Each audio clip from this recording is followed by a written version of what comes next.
Yes, guys, so obviously being at the new year, being at the start of January 2024, the transfer window is now open. So let's talk transfers. Ivan Toney. Obviously, we all know, guys, he has been linked to Arsenal for quite a while now, obviously starting off in the summer. Obviously, he hasn't played football in ages. It's been 8 months since he played. He is still serving his 8-month ban for the gambling, the betting stuff that he's doing. So his ban does end, though, on the 16th of January. So does that mean that Arsenal can make a move from this window? You look at Arsenal this season, and they're not quite the team they were last season. I mean, Jesus, obviously a little bit underwhelming this season in terms of his finishing abilities. You don't want to obviously have to rely on Nketiah. Now, if we look at Arsenal this season so far, boys, obviously you look at them and you think, right, they're still up there, you know, they're thereabouts the top of the league. Obviously, Liverpool lead the pack at the minute, but Arsenal are still thereabouts. But one thing we do know about them this season, there's been a few games recently especially where they're dropping points in games you wouldn't expect them to, and a big reason for that is obviously their finishing ability. You know, whether they're running out Nketiah or Jesus ain't a great finisher. He gets a lot of chances, Arsenal create chances for him, but he's not a great finisher in terms of he's not that clinical number 9 you can really rely on for, you know, 20-25 goals a season. Then obviously Eddie Nketiah, yeah, he's a good player, he's a decent player, but you know, if you're fighting for a Premier League title, you can't be relying on him for your main goal scorer, can you? Ivan Toney, I think, would suit Arsenal perfectly. You know, the way they play, they create a lot of chances for the number 9. So get Ivan Toney in there. We know what he's done at Brentford. You know, he's a proven Premier League goal scorer.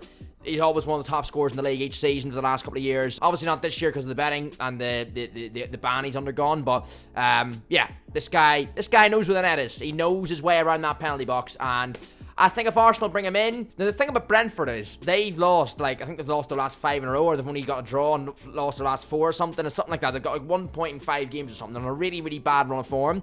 Now, Brentford won't want to lose Ivan Toney. They'll not want to lose him. They're aware that obviously these big teams are in for him, but they'll not want to lose him. And the fact that they're on this bad run of form, boys, would that mean that Brentford would play hardball over Toney and not let him go? Or make the price even steeper? I think Ivan Toney, you're probably talking about 100 million for him if Brentford really play hardball, and especially, as I say, with their bad form recently. They will really want to hold on to him until at least the summertime, you would imagine. So let me know your thoughts. Ivan Toney to Arsenal. Do you think it'll happen in January? January windows are always weird, though. They're always quite, you know, it's hard for big teams to get a real big deal done that they want to. I mean, we've seen big deals before in January, of course, but it is definitely, you know, usually you see the big deals being done in the summertime. So we'll see how Ivan Toney develops over this month, once obviously the 16th passes, because that's when his ban ends. But let me know your thoughts in the comments on that one. Todibo, the centre-back at Nice, is the next player we're going to talk about. Obviously, a number of clubs rumoured to be wanting to sign him. Obviously, you know, my team, Manchester United, are in there. Obviously, we've got Tottenham that are linked to him as well. Obviously, Tottenham, we'll discuss Tottenham first, then I'll move on to United after that, as obviously that's my club as well. Tottenham, I mean, there's a reason why they're looking at him. I mean, they are short in centre-backs. So obviously, with the festive periods, Tottenham's first choice defenders, Romero and Van de Ven, both picked up injuries, which is, you know, they're still ongoing, those injuries. Van de Ven's expected back in a few weeks, in the middle of January, and Romero is expected back in February. So, you know, there's no doubt that Tottenham could be doing with buying another centre-back in this window. Could Todibo be that guy? I mean, I think so. He fits the profile of a young player that could be coming into the league, and, you know, whilst he's never played in the Prem before, he's got the raw attributes. You know, he's got that stature, he's got that pace, where you think that's why a top team could be in for him. Manchester United are obviously in for him. We've a big dilemma around our defence. I mean, obviously this year, I mean, we've run, I think this season so far, we've run every possible centre-back partnership, you know, every possible centre-back combination we've done. It's really been crazy, whether it's Lindelof, Maguire, Varane and Maguire, Varane and Evans and Lindelof, or Evans and Maguire. Obviously, you know, we know Martinez has been out for most of the season.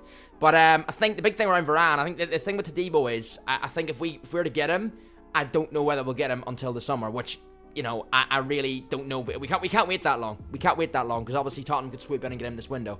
You know, that's what United do. They wait, and then other teams come in and swoop the player away from our grasp. But yeah, I think, you know, Todibo, I'd love him at United. As I say, I've already said there previously, he fits the kind of profile, if you like, of a player you want to bring into your team and a top Premier League team.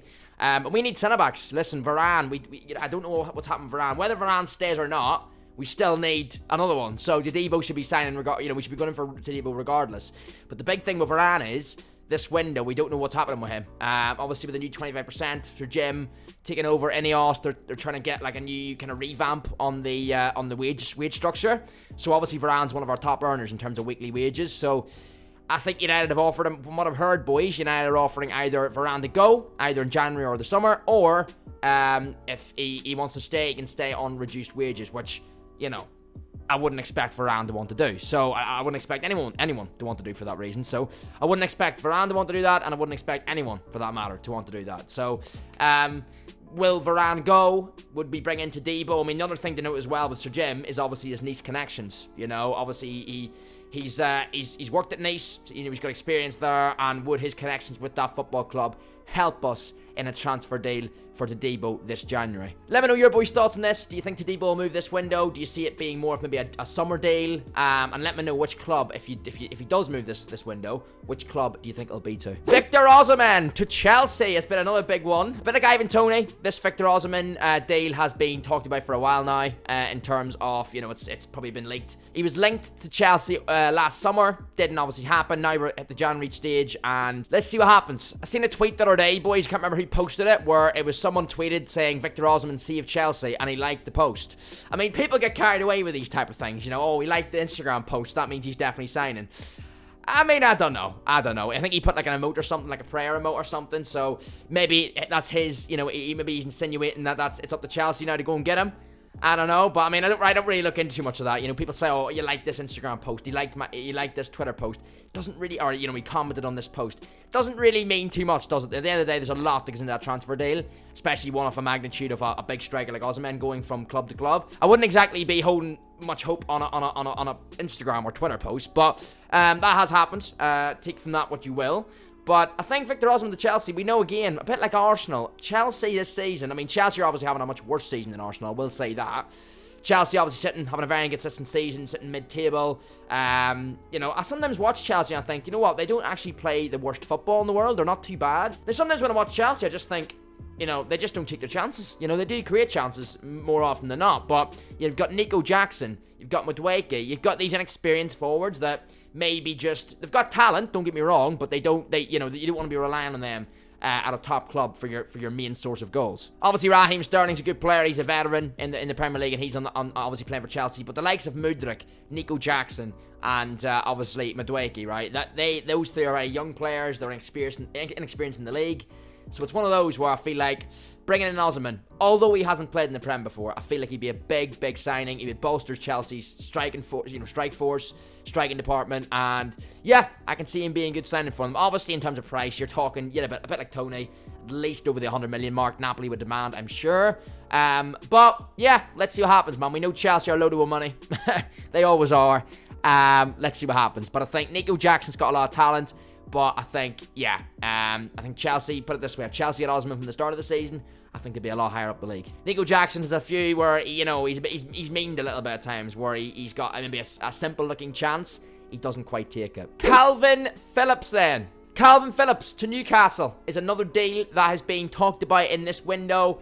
Obviously, Calvin Phillips, we know the whole thing with him. Obviously, a very, very good Premier League player, an international player for England, and obviously Leeds in the past. But obviously, recently, he made his move to City, and it just hasn't worked out for him at City. He's not getting into that team anytime soon. I mean, there's no shame in it, to be fair. I mean, look at Man City's team, their squad, their midfield. There's no shame not getting into that squad. But, yeah, he wants first-team football, and he's not getting that at City, clearly. So, where's he going to move? Newcastle have been the team that's been most heavily linked to him.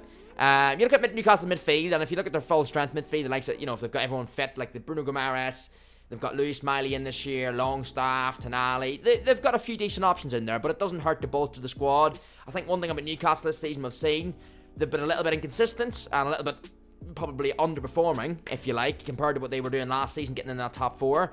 You know, obviously they've won out of Europe this season, and then their league form has been very, very hit or miss, very inconsistent. The players, whenever I watch Newcastle a minute, I watched them against Liverpool last night as well, at the time of recording this, and in previous games this season, they seem to be a bit like lackluster, and a little bit like just tired. The players are tired, so I feel like getting a few more players in, a few more bodies in there for the remainder of their season. I think that would be a good thing for them to do. And Calvin Phillips, I think he would get on well in that Newcastle midfield. He'd be another option for them, and a good option at that, because as I say, it's not like he's an unknown. We know what he can do. Yes, he hasn't played in ages. Obviously, he hasn't played barely any football for City, and not just this season, last season as well. But I think he could be a really, really good addition for Newcastle. A smart move, which we've seen Newcastle, you know, they've all this money, but they are spending usually smart. They make smart deals from their players they're buying. So, yeah, I think Phillips could be a good one for Newcastle. And let me know your boys' thoughts in the comments on that deal as well. Big thanks for watching, boys. If you've enjoyed it, please do hit that thumbs up. It's January. We're talking transfers here on the FK Sports channel. Drop it a like. Hit that subscribe if you're new to this football channel. Obviously, we're trying to build it up and up and up and up this year. The goal for this channel this year is 1,000 subscribers. And if you're enjoying the content, please do consider hitting that subscribe, boys. It really would mean a lot, and it would take us another step closer towards that end of year goal. And until the next one, boys, have a good one, and peace out.